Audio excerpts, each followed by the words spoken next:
आइए जानते हैं समरी के बारे में। Summary of feel the fear and do it anyway, जिसे लिखा है सूजन जेफर्स ने। और इस समरी की जर्नी शुरू होती है इस चैप्टर से। What are you afraid of and why. मतलब ये कि डर ही वो कारण है जिसकी वजह से हम उस खुशी को एक्सपीरियंस ही नहीं कर पाते जिसकी तलाश में हम लगे रहते हैं। जिंदगी अपनी प्लेट में हमें क्या कुछ सर्व करती है उस पर हमारा कोई कंट्रोल नहीं है, लेकिन अगर वो कोई दर्दनाक एक्सपीरियंस भी हुआ तो हम उसे सहने लायक तो बना ही सकते हैं। तो आइए पहले डर को समझते हैं। डर के 3 लेवल होते हैं। पहला लेवल है वो चीजें जो सच में होती है और जिसके लिए एक्शन लेने की जरूरत है। लेवल दूसरा है ईगो जैसे इमोशन शामिल होते हैं, जैसे रिजेक्शन, फेलियर, इमेज खराब होने का डर और असहाय महसूस करना। तीसरा लेवल आता है सबसे बड़ा डर, जिसमें ये सोच आ जाती है कि मैं तो इसे हैंडल ही नहीं कर सकता। आप फ्यूचर के बारे में कोई भविष्यवाणी नहीं कर सकते, इसीलिए आपको कभी भी बिना कोशिश किए नहीं कहना चाहिए कि मैं इस प्रॉब्लम को हैंडल नहीं कर सकता। खुद पर विश्वास करने से और अपने डर से भागने की बजाय उसका सामना करने से आप किसी भी मुश्किल को पार कर सकते हैं। तो आइए एक कहानी से हम इसे समझते हैं। एक आदमी अपने बचपन के दिनों को याद कर रहा था। रह रहकर उसे बस अपनी माँ का ख्याल आने लगा। जब भी वो घर से कहीं बाहर जाता तो उसकी माँ कहती, बेटा अपना ध्यान रखना। वो आदमी सोचने लगा कि इन सिंपल से शब्दों में 2 मैसेज छुपे हैं। पहला तो ये कि दुनिया सेफ नहीं है, खतरनाक है, डेंजरस है, और दूसरा ये कि तुम इसे हैंडल नहीं कर पाओगे। लेकिन उस टाइम वो आदमी एक नादान बच्चा होने के कारण कभी भी इसका सही मीनिंग समझ ही नहीं पाया। उसकी माँ सिर्फ इस बात से चिंतित थी कि अगर उसके बेटे को कुछ हो जाता तो वो उसकी रक्षा करने के लिए वहां पर मौजूद नहीं होगी। इस तरीके से सालों बीत गए। बच्चा बड़ा हो गया था, लेकिन अब भी बाहर जाते टाइम उसकी माँ उसे कहती थी, बेटा सावधान रहना, अपना ध्यान रखना। बड़े और मैच्योर होने के बाद जाकर के वो अपनी माँ की बातों की गहराई को समझ पाया। असल में वो ये कहना चाहती थी कि अगर उसके साथ कुछ बुरा हो जाएगा तो वो खुद को संभाल नहीं पाएगी और टूट जाएगी। एक दिन उसकी माँ बहुत बीमार हो गई, उन्हें तुरंत आईसीयू में एडमिट करवाया गया। एक मेजर ऑपरेशन के बाद जब वो आदमी अपनी माँ से मिलने गया तो उनके नाक और गले में पाइप लगी हुई थी, बिना ये जाने कि वो सच में उसे सुन पा रही है या नहीं। वो झुका और अपनी माँ के कान में धीरे से कहा, मैं आपसे बहुत प्यार करता हूँ माँ, मुझे छोटा सा काम है और मैं अभी वापस आता हूँ। दरवाजे के पास पहुंचने पर उसे एक धीमी सी आवाज सुनाई दी, अपना ध्यान रखना बेटा। ये सुनकर उसका दिल भर आया और उसकी आंखों से पानी छलकने लगा। वो सोचने लगा, मैं तो शायद गिन भी नहीं सकता कि इतने सालों में माँ ने ये बात कितनी बार कही है। तो इस कहानी को समझते हुए अब अगले चैप्टर की तरफ पढ़ते हैं, जो कहता है can't you make it go away. मतलब एक सच जो कभी बदलने वाला नहीं है, वो ये है कि ये जो हमारा डर है ना, वो कभी भी पूरा खत्म होने वाला नहीं है, लेकिन वो आपकी जिंदगी पर कितना असर डालता है आप उसे जरूर कंट्रोल कर सकते हैं। डर को शांत और काबू में किया जा सकता है, लेकिन किसी भी नई सिचुएशन में वो दोबारा लौट कर आ जाता है। ये एक साइकिल की तरह है जो फिर से शुरू हो जाएगा जब तक आपको इसकी आदत नहीं हो जाती। जो लोग एंटरटेनमेंट और पब्लिक सेक्टर में काम करते हैं वो भी इस डर को एक्सपीरियंस करते हैं। चाहे आप कोई भी हो, हम सभी इस डर को महसूस करते हैं। इसीलिए वो चीजें करना जो आपके कंफर्ट जोन से बाहर हो कुछ हद तक आपके डर को कम कर सकते हैं। जैसे कि एक औरत थी जिसका हाल ही में तलाक हुआ था। तलाक होने से पहले वो हर चीज के लिए अपने पति पर निर्भर थी, डिपेंडेंट थी। तलाक होने के बाद उस औरत के पास नई चीजों को सीखने के अलावा कोई चारा नहीं था। उसे काम करने का कोई एक्सपीरियंस भी नहीं था और ना ही उसे बाहर निकलकर कभी दुनिया का सामना करने की जरूरत पड़ी थी। वो बहुत ही डरी हुई थी, लेकिन उसने चीजों को बीच में छोड़ा नहीं। वो नई चीजें सीखने लगी। इस वजह से धीरे धीरे उसमें सेल्फ कॉन्फिडेंस डेवलप होने लगा। हर दिन उसने कुछ नया सीखा। अपने दम पर प्रॉब्लम को हैंडल करने की एबिलिटी ने उसके डर को कम करना शुरू कर दिया था। लेकिन जब भी वो कुछ नया एक्सपीरियंस करती तो वो डर लौट आता था। लेकिन उसकी खासियत ये थी कि वो अपने डर से डर कर पीछे नहीं हटी, क्योंकि वो जानती थी कि जब तक वो भागना बंद नहीं करेगी तब तक ये डर उसे भगाना बंद नहीं करेगा। तो उसने सोचा कि अगर किसी को भागना ही है तो क्यों ना डर को भगाया जाए।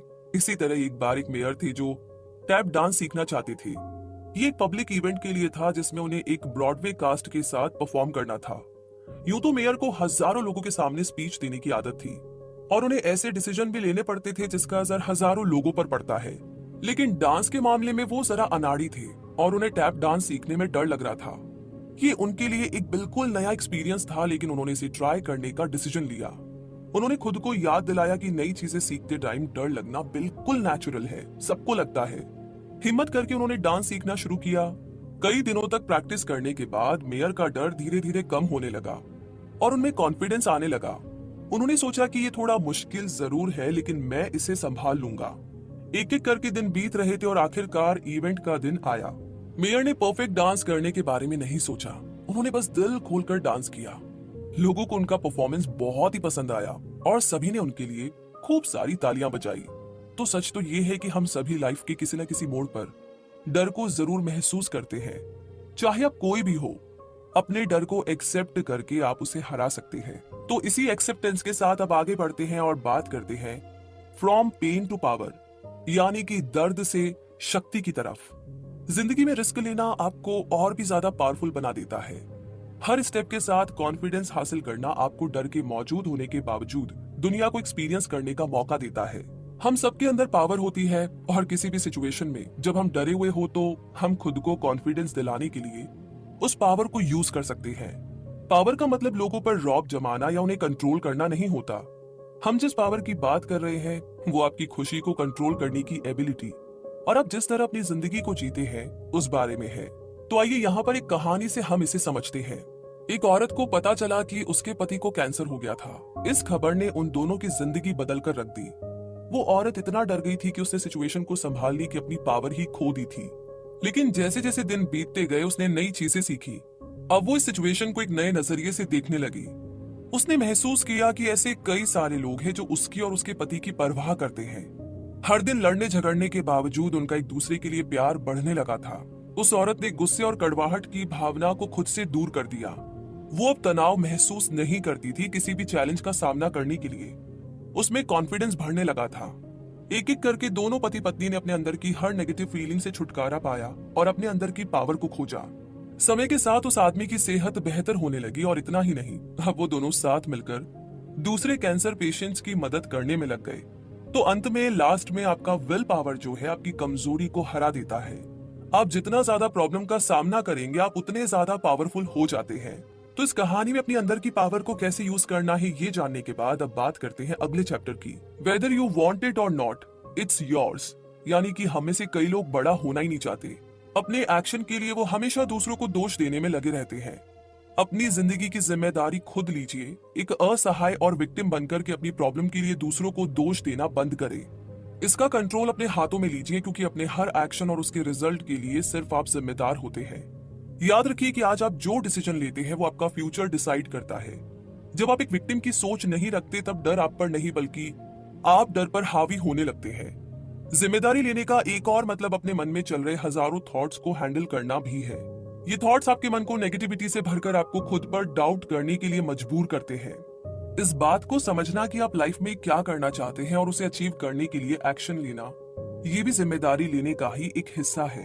आप अपने गोल की ओर बढ़ने के लिए हर दिन छोटे छोटे स्टेप्स ले सकते हैं। तो आइए इसे हम इस कहानी से समझते हैं। एडवर्ड एक अमीर आदमी था जिसके पास दुनिया की हर चीज थी, लेकिन फिर भी हर दिन वो लगातार चिंता में डूबा रहता था। वो इतना परेशान रहने लगा कि लोगों ने उसे साइकियाट्रिस्ट से मिलने की सलाह दी, लेकिन एडवर्ड ने डॉक्टर के पास जाने से इनकार कर दिया। उसका कहना था कि उसे नहीं बल्कि उसकी जिंदगी में जो भी लोग थे उन्हें बदलने की जरूरत थी।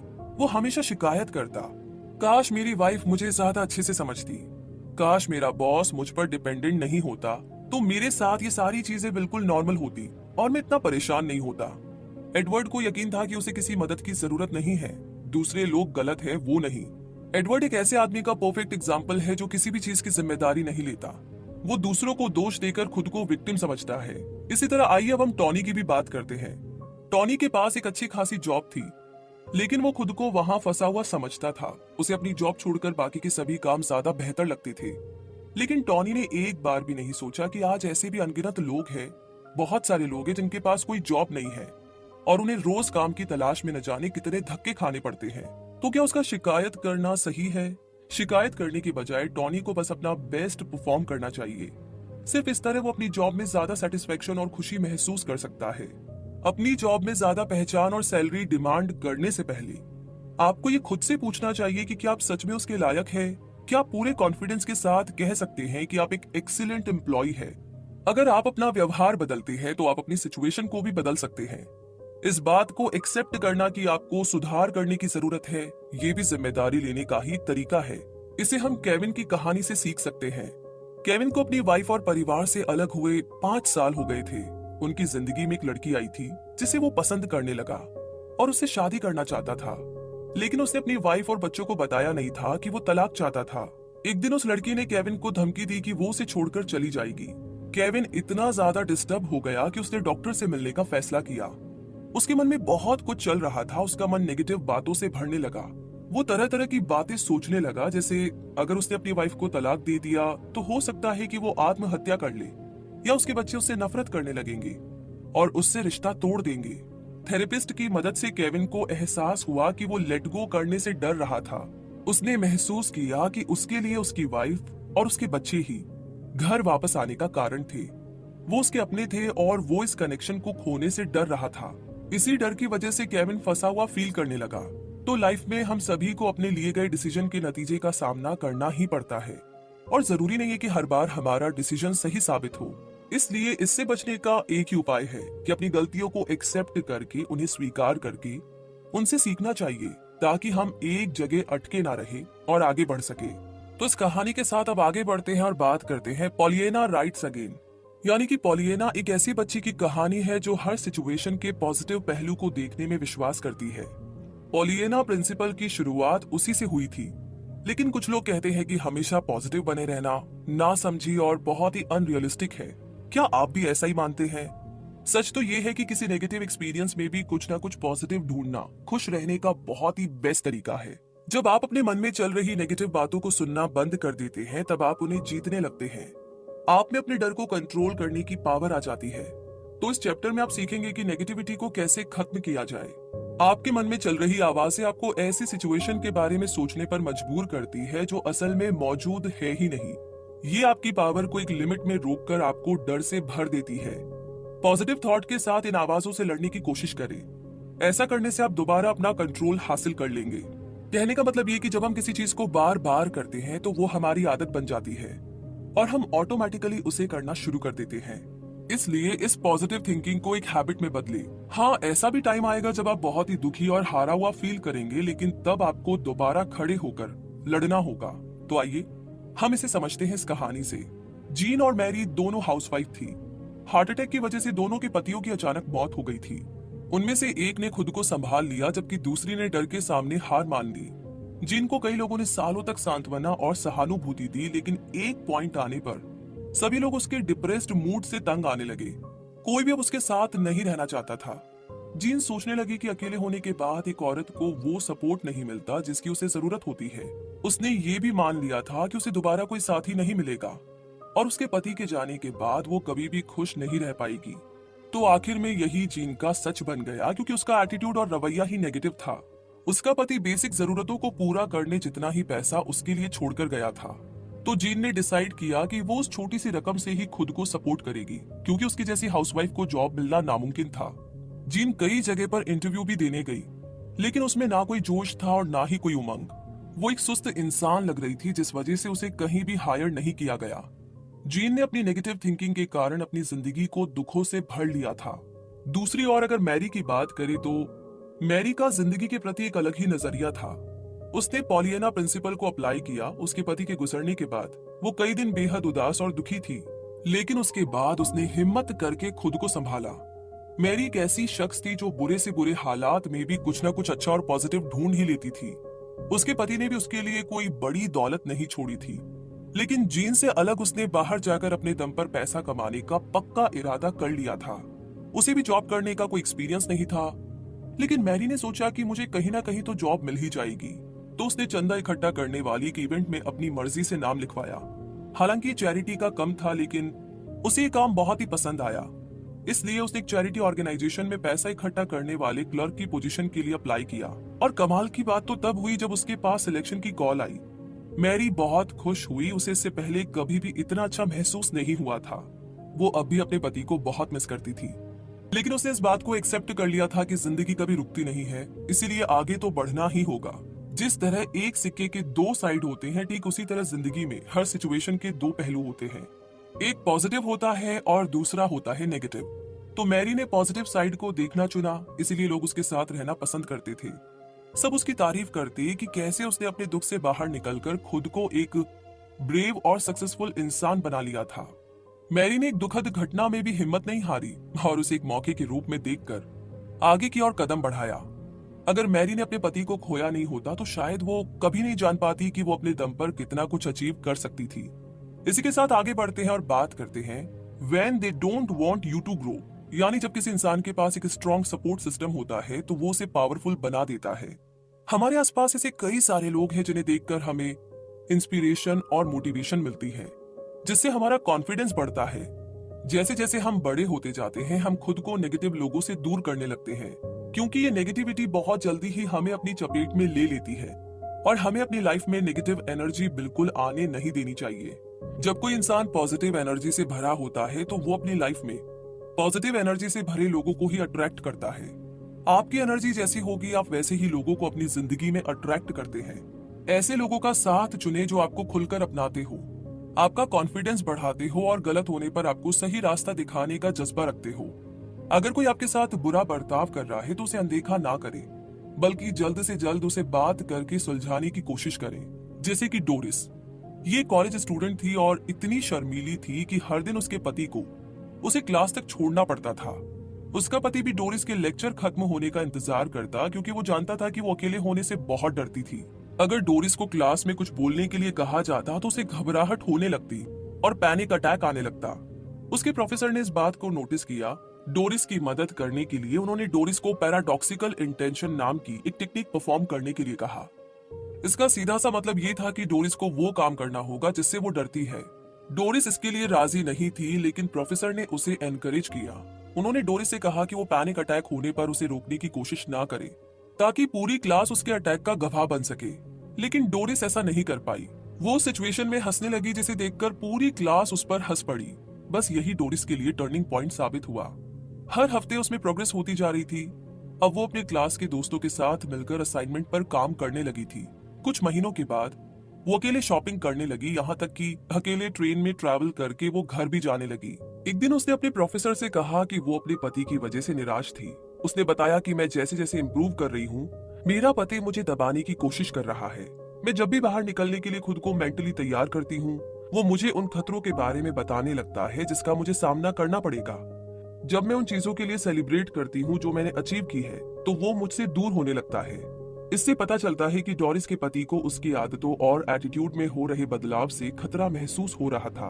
वो डोरिस जो कभी उस पर डिपेंडेंट हुआ करती थी, अब वो अपने दम पर जीना सीखने लगी थी। दोनों ने इस प्रॉब्लम को हल करने का फैसला किया। वो दोनों एक दूसरे की जरूरतों को समझते थे।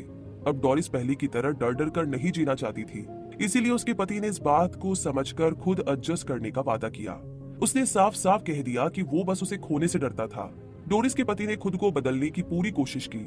उसे कुछ वक्त लगा, लेकिन उसने आखिर ऐसा कर दिखाया। अब वो डोरिस का सबसे बड़ा सपोर्टर बन गया था। तो कैसे डोरिस ने सामना किया अपने फियर का, ये जानने के बाद अब बात करते हैं अगले चैप्टर में how to make a no lose decision. यानी लाइफ में डिसीजन लेना किसी चैलेंज से कम नहीं है, लेकिन लंबे टाइम में इसे आसान और ज्यादा इफेक्टिव बनाने का एक तरीका है। इस बात को हमेशा याद रखें कि ट्राई करके फेल होना कभी भी ट्राई ना करने से कहीं ज्यादा बेहतर होता है। जब आप कोशिश करते हैं और फेल हो जाते हैं तो कम से कम आप उस प्रोसेस में कुछ तो सीखते ही हैं। कम से कम आपको एक ऐसे तरीके के बारे में पता चल जाता है जो काम नहीं करता। उसके बाद आप एक नया तरीका आजमा सकते हैं। तो बस अपने गोल पर फोकस करें, डटे रहे। ये आइडिया डिसीजन लेना आसान और इफेक्टिव बनाता है, लेकिन कैसे? क्योंकि कम से कम आप डर के कारण एक जगह ये सोचकर अटके तो नहीं रहेंगे कि आपको आगे बढ़ना चाहिए या नहीं बढ़ना चाहिए। इसीलिए फेलियर से, असफलता से, हार से डरिए मत, क्योंकि ये सक्सेस की जर्नी का एक बहुत ही इंपॉर्टेंट हिस्सा है। लेकिन दुख की बात तो तब होती है जब आप कोशिश करने की हिम्मत भी नहीं करते। इमेजिन कीजिए कि आप सालों तक यही सोचते रहे कि अगर ऐसा हो गया, अगर वैसा हो गया तो फिर क्या होगा, फिर वो क्या कहेगा। तब आपको बाद में पछतावा होगा कि आपने एक बार कोशिश भी नहीं की।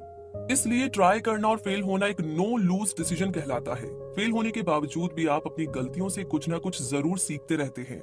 जैसे कि एलेक्स को ही ले लीजिए। ये एक लॉ स्कूल का स्टूडेंट है। वो अपने पिता का बहुत ही सम्मान करता था, इसलिए उसने उनके रास्ते पर चलने का डिसीजन लिया और लॉ स्कूल में एडमिशन लिया। 2 सालों तक उसके बहुत अच्छे ग्रेड्स आए, लेकिन फिर एलेक्स लॉ के प्रोफेशन के बारे में दोबारा सोचने लगा। उसने महसूस किया कि वो हमेशा झगड़ों और बहस के बीच में नहीं रहना चाहता था। एलेक्स लोगों की मदद करना चाहता था, लेकिन एक अलग तरीके से। उसे लगता था कि एक लॉयर बनने के लिए वो बहुत ही नरम दिल है, इसलिए एलेक्स ने साइकोलॉजिस्ट बनने का फैसला किया। उसके पिता ने करियर बदलने के फैसले में उसे सपोर्ट करके आशीर्वाद तो दिया, लेकिन उन्होंने एक शर्त भी रखी कि वो उसकी पढ़ाई का खर्चा नहीं उठाएंगे। इससे एलेक्स दोबारा सोच में पड़ गया, लेकिन वो अपने फैसले पर अड़िग खड़ा रहा, हटा नहीं। उसने लॉ स्कूल छोड़कर साइकोलॉजी के स्कूल में एडमिशन लिया। लोग उसे कहते कि उसने 2 कीमती साल यूं ही बर्बाद कर दिए, लेकिन एलेक्स को अब यकीन था कि वो लॉयर नहीं बनना चाहता था। एलेक्स ने अपनी फीस भरने के लिए पार्ट टाइम काम करना शुरू किया। उसने कड़ी मेहनत की और उसकी अच्छी खासी कमाई भी होने लगी। काम के दौरान उसकी उस लड़की से मुलाकात हुई जो बाद में जाकर उसकी हमसफर बनी। 2 पार्ट टाइम जॉब की मदद से अपनी फेलोशिप कंप्लीट करने के बाद लास्ट में एलेक्स को डॉक्टरेट की डिग्री मिली। इस बात पर विश्वास बनाए रखिए कि आप जो भी रास्ता चुनते हैं उसमें आने वाले किसी भी चैलेंज को आप हैंडल कर सकते हैं और आप अपना गोल अचीव करने में जरूर सक्सेसफुल होंगे। उस रास्ते में आपको फेलियर का भी सामना करना होगा, लेकिन हिम्मत करके दोबारा उठकर आप एक नया रास्ता आजमा सकते हैं, ट्राई कर सकते हैं। आपके सामने कई सारे मौके आएंगे, बस आप में वो रिस्क लेने की हिम्मत होनी चाहिए। रिस्क लेकर के ही आप अपने डर को दूर कर सकते हैं और अपने गोल तक पहुंच सकते हैं। आपको खुद पर भरोसा करने की जरूरत है। जब भी आपको डर लगे तो खुद से बस इतना कहे, मैं इसे हैंडल कर सकता हूं। और इसी लाइन के साथ पहुंच गए हैं हम इस समरी के कंक्लूजन तक। तो मुद्दा मामला ऐसा है कि इस समरी में आपने सीखा कि कैसे डर हम पर हावी होकर हमें आगे बढ़ने से रोकता है। लेकिन एक सच ये भी है कि ये डर तो हमेशा यहाँ पर रहने वाला, ये कहीं नहीं जाएगा छोड़कर। लेकिन अगर हमने इसे एक्सेप्ट कर लिया, इसे स्वीकार कर लिया, इसका सामना करना शुरू कर दिया, तो हम इसे दूर कर सकते हैं। जी हाँ, आपने ये भी जाना कि डर के 3 लेवल होते हैं। पहला लेवल उन चीजों के कारण होता है जो असल में हो रहा है। दूसरा लेवल हमारे मन में मौजूद थॉट्स और फीलिंग्स की वजह से होता है। तीसरा लेवल सबसे बड़ा डर वो होता है जब हम कहते हैं कि मैं इसे हैंडल नहीं कर सकता। साथ ही आपने ये भी समझा कि हम जब भी किसी नई सिचुएशन में होंगे तो हमें डर लगेगा, लेकिन अगर हम अपने कंफर्ट जोन से बाहर निकलते हैं, बहादुर बनने की कोशिश करते हैं और रिस्क लेते हैं, तो हम इस डर को हरा सकते हैं। आपने ये भी जाना कि आपके अंदर एक पावर मौजूद है, आपके डर को कंट्रोल करने की पावर। ये आपकी जिंदगी और आपकी खुशियों को कंट्रोल करने की पावर है। आपने अपने ऊपर जिम्मेदारी लेने के बारे में भी सीखा। कभी भी दूसरों को दोष ना दे। आपके साथ जो कुछ भी होता है वो आपके ही एक्शन का रिजल्ट है। इसलिए अगर आप अपना व्यवहार बदलते हैं तो आप अपनी जिंदगी भी बदल सकते हैं। आपने पॉलियाना प्रिंसिपल के बारे में भी समझा।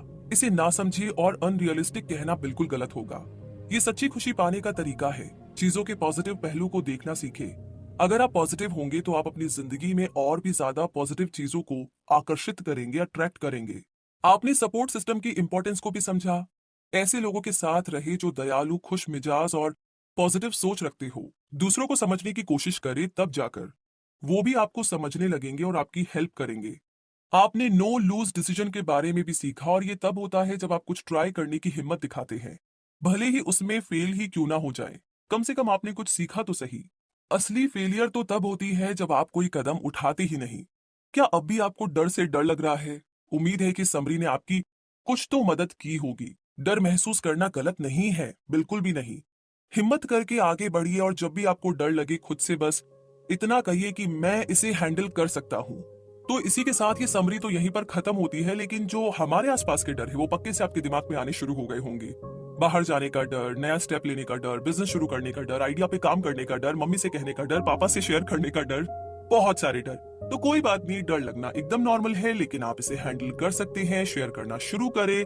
जो भी हो, जैसे भी हो, डटे रहे, अड़े रहे।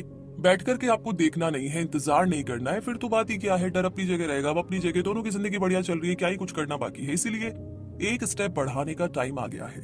ऑल द वेरी बेस्ट, ठीक है। सो ये समरी आपको कैसी लगी? कौन सी बात बहुत अच्छी लगी? किस कहानी ने आपको इंस्पायर किया? जो भी आपके दिमाग में, दिल में आ रहा है, प्लीज कमेंट बॉक्स में लिख करके जरूर शेयर करें। बहुत अच्छा लगता है आपके कमेंट्स पढ़ के कि ओके, ये कहानी अच्छी लगी, अच्छा ये बात बहुत अच्छी लगी। तो हमारी भी हेल्प होती है कि हम आगे जब समरी बनाए तो इन चीजों पे खास फोकस करें या फिर कुछ ऐसा करें। और इसी के साथ आगे किस बारे में आप जानना चाहते हैं वो भी बता दीजिए।